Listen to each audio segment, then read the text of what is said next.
You are Locked On Coogs, your daily podcast on the Houston Cougars, part of the Locked On Podcast Network, your team every day.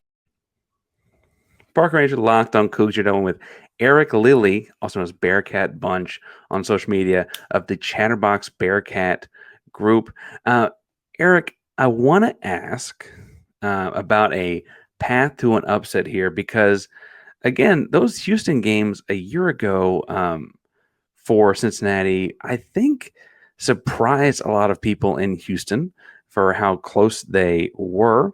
And then also, one of Houston's closest game this year was against someone from the American Athletic Conference, or someone that transitioned to the Big 12 from the American Athletic Conference as well. And I maintain that those schools, UCF, Cincinnati, et cetera, are not scared of Houston. They've seen Houston for a long time. Houston kind of left the American Athletic Conference as the team that was kind of running it.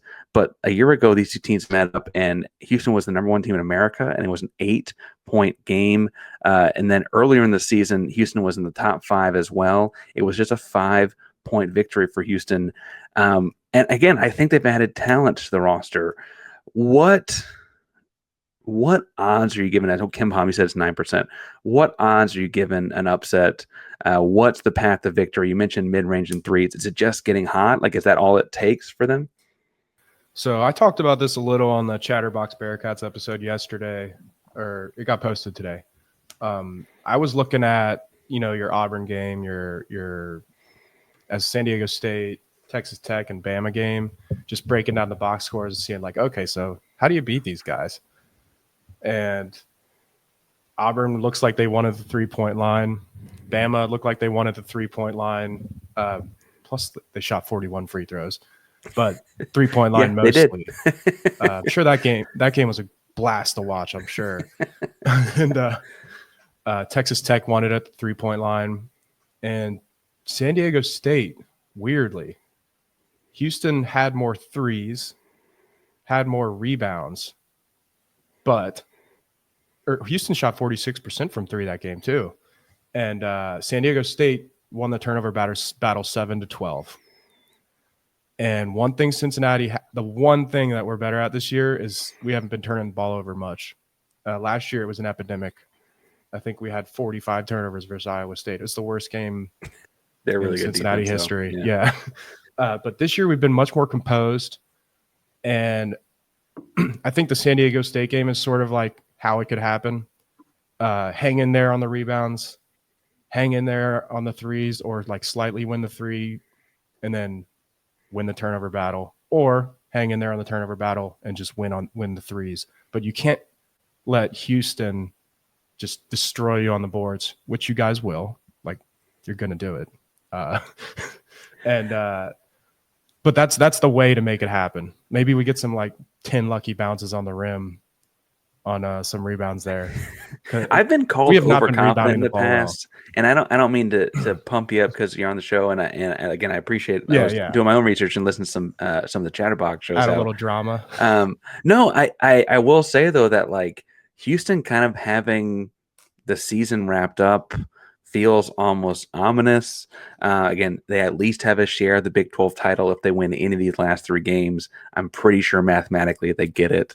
I have to double check myself there and look at what Arizona has left. But, it's also the kind of game where like you got Kansas on Monday night. Could you be looking ahead to Kansas Monday night at home and whatever? I feel, and these two teams, like I said, played competitively a year ago. I thought they'd beat Tech by 20 earlier this season, or by 15, double digits anyway, because I thought that the guards would dominate, and they didn't. They lost the first round of that matchup. Like, I've been wrong plenty of times. I don't know why I've got this feeling like Cincinnati's going to make this closer than it should be. I know why. I know why you feel that way. Because I think you think that our identity is still like rebounding and toughness and stuff. And I want to tell Houston Cougars fans something right now. We cannot rebound the ball right now. It's like not Cincinnati basketball. We're playing way better lately though. But like that, in the that's last why few I'm years like this is because I've seen how you guys play. Well, and I appreciate the comment, but I've last few years we had Victor Lakin inside, and bluntly, I was confident those years, like, we just got to get Victor Lake and have to go guard in space, and he's in trouble, right? Like, that was as simple as that. It was whoever his matchup is, can we get that guy in space, because he can't do any of that. I feel like they're more athletic this year. This Aziz Badogo he's certainly more fluid than Victor was. He's not quite the athlete that Dillon Mitchell or Dede, those guys are, but no one is, right? And I was like, okay, this is a little bit different team. And then I look at them like, but they're dropping games left and right, and they're dropping games to teams that I don't think are like. Look, I don't get how you lose to Utah. Like, I just like I don't. I don't either. I don't understand that. Yeah. And so I guess that's kind of why I can't figure this group out. All right. So you said, So that's a common sentiment in Cincinnati right now is we don't really have an identity this year. And I picked on Skillings a lot during the roller coaster segment, but it's the identity mostly. Like, we didn't know who we were, and we might have found it here right now. I'm going to wait a week or two to like say that we have found who we are. Because it still doesn't look perfect to me. It's a little clunky. But, the wins are here. We have the second most wins in the Big 12 since Groundhog Day, right behind – well, not right there behind, you go. but behind you guys. Well, and I don't actually know if the Groundhog came out and saw the shadow or not. I should have been paying attention to that. But that's a good sign. That's a good sign. And frankly, that's like the time of the year I guess you want to be feeling hot or whatever too, right? All right, so – this game, like I said, we wrap up. We got a couple more left in the regular season. No one likes to ride a roller coaster every year. Like, no one goes to a theme park every day, right? What gets fixed? What does Wes Miller got to do? Because again, he's a coach I kind of thought highly of when he took that job. Are you you're referring to this game specifically? No, I mean big or picture. Just like what picture. What does Wes? Yeah, what does Wes got to do to get his program back turned around? Because again, it's historically been a really strong program. Mm-hmm. Yeah. And a lot of Cincinnati fans want our identity back.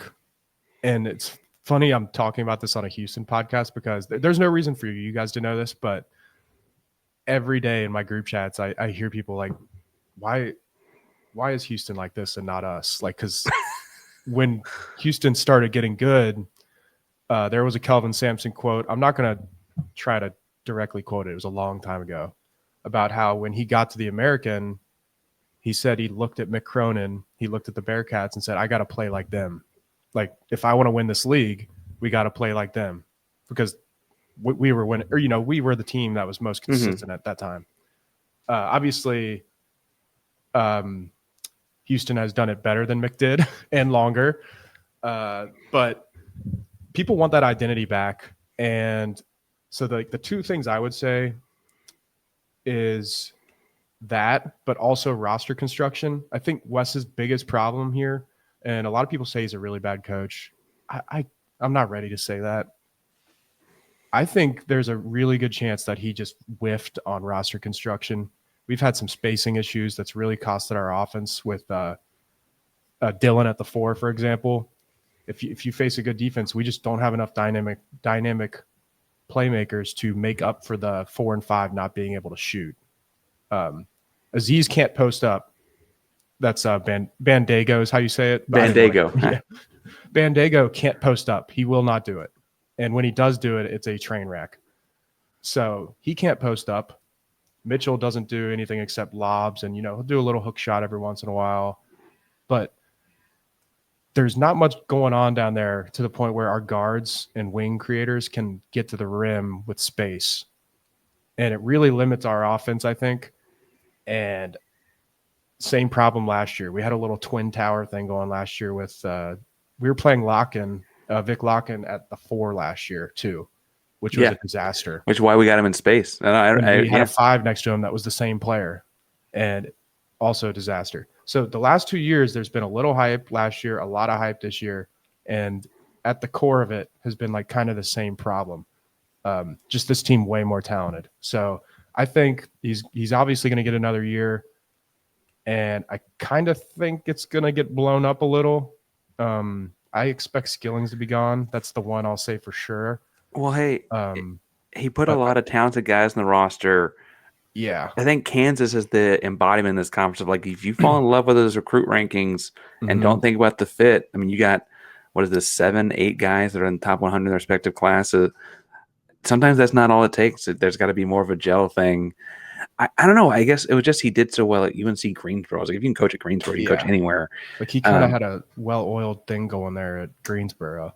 Yeah. But real quick, Kansas, I had just tweeted a month ago like that Kansas is a rich man's Cincinnati. And this year, like literally, the teams have the same problems. Yeah. Except their 5 can shoot, but their 4 and their 1 can't.